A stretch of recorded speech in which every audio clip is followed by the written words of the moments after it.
ತಾಲೂಕಿನ ಹಿರಿಯರಿಗೂ ಹಾಗೂ ಎಲ್ಲ ಕಾಂಗ್ರೆಸ್ ಕಾರ್ಯಕರ್ತರಿಗೂ ಹಾಗೂ ಪತ್ರ ಮಿತ್ರರಿಗೂ ಹಾಗೂ ಇಲ್ಲಿ ಎಲ್ಲ ಸಹೋದರರಿಗೂ ಹಾಗೂ ಎಲ್ಲರಿಗಿಂತ ಮುಖ್ಯವಾಗಿ ನಮ್ಮ ಹಿರಿಯ ತಂದೆಯವರು, ನಾವೇನು ಯಶವಂತಗೌಡ ಪಾಟೀಲ್ ಸಾಹೇಬ್ರ ಅಂತ ಹೇಳ್ತಾ ಇಲ್ಲ, ಇಂಡಿ ತಾಲೂಕಿನ ತಂದೆ ನನ್ನ ಮಗಳಾಗಿ ಒಂದು ವಿನಂತಿ ಮಾಡ್ಕೊತಾ ಇದ್ದೀನಿ. ನಮ್ಮ ಶಾಸಕರ ದಯಮಾಡಿ ಅವರು ರಾಜೀನಾಮೆಯನ್ನು ಹೊರ ತಗೋಬೇಕು. ಯಾಕೆ ಹೇಳ್ತಾ ಇದ್ದೀವಪ್ಪ ಅಂತಂದರೆ, ನಾನು 2021ರಲ್ಲಿ ಅವರು ನನಗೆ ಒಂದು SC/ST ಘಟಕದ ಅಧ್ಯಕ್ಷನಾಗಿ ಮಾಡಿದರು. ಅದು ಮಾಡಿದಿಂದ ಅವ್ರ ಜೋಡಿ ನಾನು ಆಡಳಿತ ಮಾಡಿಕೊಂಡು ಕಾಂಗ್ರೆಸ್ ಪಕ್ಷದಲ್ಲಿ ಸದಾತವಾಗಿ ಸೇವೆಯನ್ನು ಸಲ್ಲಿಸುತ್ತಾ ಅವೆಲ್ಲ ಜನಗಳ ಜೊತೆ ಕೂಡಿ ಒಂದು ಇಲ್ಲಿಯ ಮಟ್ಟಕ್ಕೆ ನನಗೆ ತಂದುದೇ ಆದರೆ ಅದು ಶಿವರಾಜ್ ಪಾಟೀಲ್ ಅಂತ ಹೇಳ್ತೇನೆ. ಇಂಡಿ ತಾಲೂಕು ಇನ್ನೂ ಅಭಿವೃದ್ಧಿ ಹೆಚ್ಚಾಗಬೇಕು.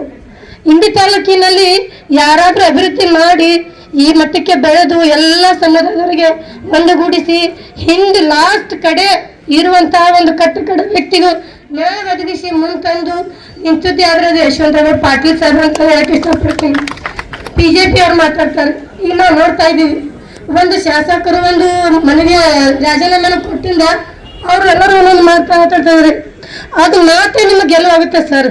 ಮುಂದಿನ ದಿನಮಾನಗಳಲ್ಲಿ ಅವ್ರು ಏನು ಮಾತಾಡ್ತಿದಾರಲ್ಲ, ಆ ಮಾತಿನ ನೀವು ದೊಡ್ಡ ಸ್ಥಾನಕ್ಕೆ ಏರ್ತೀರಾ, ಸಚಿವನಾಗಿ ನೋಡ್ತೀವಿ ನಾವು.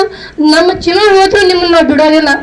ಇದು ನನ್ನ ಮಹಿಳಾ ಘಟಕ ತಾಯಂತರು ಎಲ್ಲರೂ ನಾವು ಬಂದ ಬೆಂಗಳೂರಿನಲ್ಲಿ ಸಣ್ಣ ಮಗು ಇದೆ ಒಂದು, ಆ ಮಗುವಿನ ತಗೊಂಡು ನಾನು ಬೆಂಗಳೂರು ಬರಬೇಕಾದ್ರೆ ಅದು ಎದಕ್ಕೆ ಕಾರಣಪ್ಪ ಅಂದರೆ, ನಾನು ಒಂದು ಸಚಿವ ಸ್ಥಾನದಲ್ಲಿ ನಮ್ಮ ತಂದೆಯವ್ರನ್ನ ನೋಡ್ತೀವಿ.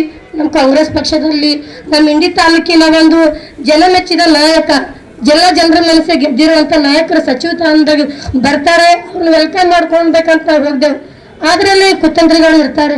ಕಾಂಗ್ರೆಸ್ ಪಕ್ಷದಲ್ಲಿ ಇದೇ ಫಸ್ಟ್ ಟೈಮ್ ಈ ರೀತಿ ಆಗಿರೋದು. ಸಿದ್ದರಾಮಯ್ಯ ಸಾಹೇಬ್ರಿಗೆ ಹೇಳಕ್ಕೆ ಇಷ್ಟಪಡ್ತೀವಿ, DK ಶಿವಕುಮಾರ್ ಸಾಹೇಬ್ರಿಗೆ ನಾನು ಹೇಳಕ್ಕೆ ಇಷ್ಟಪಡ್ತೀನಪ್ಪ ಅಂತಂದರೆ, ಮೊನ್ನೆ ನಾವು ಒಂದು ಮನವಿ ಕೊಡಕ್ಕೆ ಹೋಗಿದ್ದೆವು ಬೆಂಗಳೂರಿಗೆ, ನಮ್ಮ ಶಾಸಕರಿಗೆ ಸಚಿವರು ಮಾಡ್ರಿ ಅಂತೇಳಿ. ನಮ್ಗೆ ಮಾತು ಕೊಟ್ಟರು ಸರ್. ಏನಪ್ಪ ಅಂತಂದರೆ, ಅಮ್ಮ ನಮಗೆ ಶಾಸಕರಲ್ಲ ನಿಮ್ಗಿಂತಲೂ ಚೆನ್ನಾಗಿ ನಮಗೆ ಗೊತ್ತಿದ್ದಾರೆ ಅವ್ರು ಹೆಂಗಿದ್ದಾರೆ ಅಂತೇಳಿ ನಾವು ಮಾಡ್ತೀವಮ್ಮ ಅಂದ್ರಿ. ಸರ್ ನೀವು ಯಾಕೆ ಈ ರೀತಿ ಮಾಡಿದ್ರಿ? ದಯಮಾಡಿ ನಮಗೆ ಕ್ವಶನ್ಗೆ ಆನ್ಸರ್ ಕೊಡಿ. ಯಾಕಪ್ಪ ಅಂದರೆ ಅವ್ರಿಗೆ ರವಿವಾರ 2 ತಿಂಗಳು ಹಿಡ್ಕೊಂಡು ಅವ್ರ ಹೆಸರಿದೆ, ಮತ್ತು ಸಂಡೇ ಕೂಡ ಇದೆ. ಸೋಮವಾರ ಬೆಳಗ್ಗೆ ಪ್ರಮಾಣ ವಚನ ಸ್ವೀಕಾರ ಮಾಡುವ ಇನ್ನೊಂದು ಅರ್ಧ ಗಂಟೆ ಮುಂಚಿತವಾಗಿಯೇ ಅವ್ರ ಹೆಸರು ಇನ್ನೂ ಇತ್ತು. ತುಂಬಾ ಖುಷಿಯಾಗಿದ್ದೆವು. ಆದರೆ ಪ್ರಮಾಣ ವಚನ ಸ್ವೀಕಾರ ಮಾಡುವಾಗ ಅವ್ರ ಹೆಸರನ್ನು ಬದಲಾಯಿಸಿದ್ರಲ್ಲ, ಇದಕ್ಕೆ ನಮ್ಗೆ ಇನ್ನೂವರೆಗೂ ಕಾರಣ ಗೊತ್ತಾಗಿಲ್ಲ. ದಯಮಾಡಿ ಇಂಥ ನಿಷ್ಠಾವಂತ ಪ್ರಾಮಾಣಿಕತೆ ನಾಯಕನಿಗೆ ನೀವು ದ್ರೋಹ ಮಾಡ್ತಾ ಇದ್ದೀರಾ. ದಯಮಾಡಿ ಕೈ ಮುಗಿದು ಕೇಳ್ಕೊತೀನಿ. 2028ರಲ್ಲಿ ನಾವು ಇಂಡಿ ತಾಲೂಕಿನ ಜನತೆ ಎಲ್ಲರೂ ಅವ್ರಿಗೆ ಮತ್ತೆ MLA ಆಗಿ ನಾವು ಶಿವನಿ ವಿಧಾನಸಭೆಗೆ ಕಳಿಸ್ತಾ ಇದ್ದೀವಿ ಬೆಂಗಳೂರಿಗೆ. ಆದರೆ ನೀವು ಮುಂದೆ ಏನು ಸಚಿವ ಸಂಪುಟದಲ್ಲಿ ಇದೆಯಲ್ಲ, ನೀವು ಸಚಿವರಾಗಿ ನಮ್ಮ ಶಾಸಕರಿಗೆ ಮಾಡಲೇಬೇಕು. ಮಾಡೋವರೆಗೂ ನಾವು ಬಿಡೋದೇ ಇಲ್ಲ.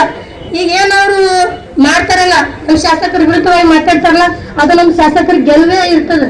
ಅವರು 3 ಸಾರಿ 4 ಸಾರಿ ಗೆದ್ದಿರ್ಬೋದು. ನಮ್ಮ ಶಾಸಕರು ಜೀವನ ಪರ್ಯಂತ MLA ಆಗ್ತಾರೆ, ಇನ್ನೂ ದೊಡ್ಡ ಪೋಸ್ಟಿಗೆ ಅವ್ರು ಹೋಗ್ತಾರೆ.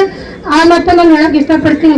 ದಯಮಾಡಿ ನಿಮ್ಮ ಒಂದೇನು ರಾಜೀನಾಮೆ ಕೊಟ್ಟಿದ್ರಲ್ಲ ಸರ್, ಅದು ದಯಮಾಡಿ ವಾಪಸ್ ತಗೊಂಡು ನಿಮ್ಮ ಕಾಲು ಬಿಡ್ತೀವಿ ಸರ್.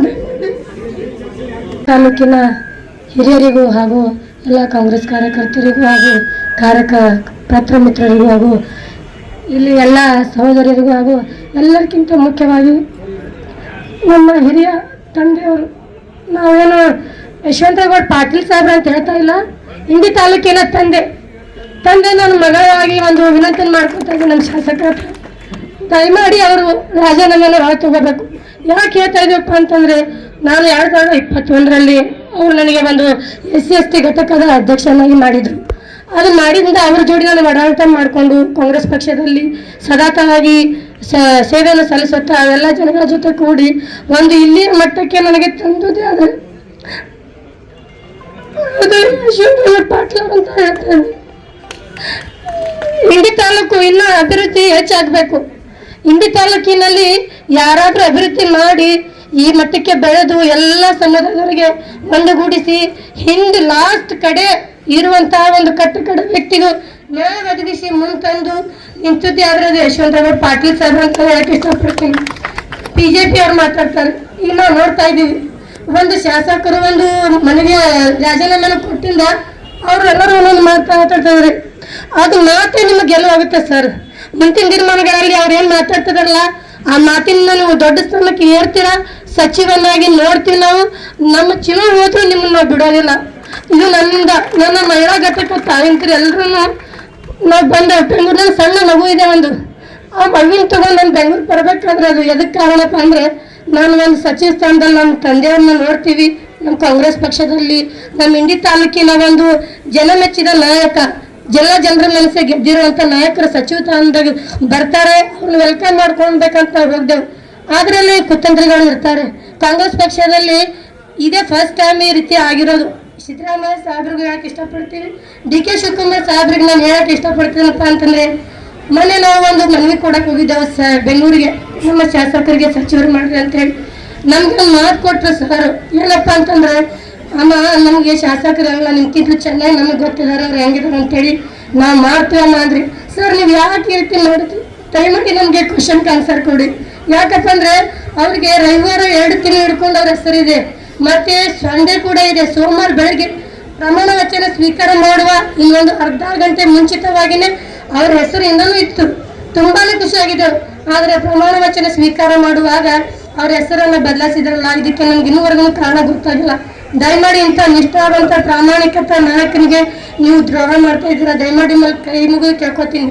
2028ರಲ್ಲಿ ನಾವು ಇಂಡಿ ತಾಲೂಕಿನ ಜನತೆ ಎಲ್ಲರೂ ಅವ್ರಿಗೆ ಮತ್ತೆ MLA ಆಗಿ ನಾವು ಶಿವನಿ ವಿಧಾನಸಭೆಗೆ ಕಳಿಸ್ತಾ ಇದೀವಿ ಬೆಂಗಳೂರಿಗೆ. ಆದ್ರೆ ನೀವು ಮುಂದೆ ಏನು ಸಚಿವ ಸಂಪುಟದಲ್ಲಿ ಇದೆಯಲ್ಲ, ನೀವು ಸಚಿವರಾಗಿ ನಮ್ಮ ಶಾಸಕರಿಗೆ ಮಾಡಲೇಬೇಕು, ಮಾಡೋವರೆಗೂ ನಾವು ಬಿಡೋದೇ ಇಲ್ಲ. ಈಗ ಏನವರು ಮಾಡ್ತಾರಲ್ಲ, ನಮ್ಮ ಶಾಸಕರು ವಿರುದ್ಧವಾಗಿ ಮಾತಾಡ್ತಾರಲ್ಲ, ಅದು ನಮ್ಮ ಶಾಸಕರಿಗೆ ಗೆಲುವೇ ಇರ್ತದೆ. ಅವರು 3 ಸಾರಿ 4 ಸಾರಿ ಗೆದ್ದಿರ್ಬೋದು, ನಮ್ಮ ಶಾಸಕರು ಜೀವನ ಪರ್ಯಂತ MLA ಆಗ್ತಾರೆ, ಇನ್ನೂ ದೊಡ್ಡ ಪೋಸ್ಟಿಗೆ ಅವ್ರು ಹೋಗ್ತಾರೆ. ಆ ಮಾತನ್ನು ನಾನು ಹೇಳಕ್ ಇಷ್ಟಪಡ್ತೀನಿ. ದಯಮಾಡಿ ನಿಮ್ಮ ಒಂದೇನು ರಾಜೀನಾಮೆ ಕೊಟ್ಟಿದ್ರಲ್ಲ ಸರ್, ಅದು ದಯಮಾಡಿ ವಾಪಸ್ ತಗೊಂಡು ನಿಮ್ಮ ಕಾಲು ಬಿಡ್ತೀವಿ ಸರ್.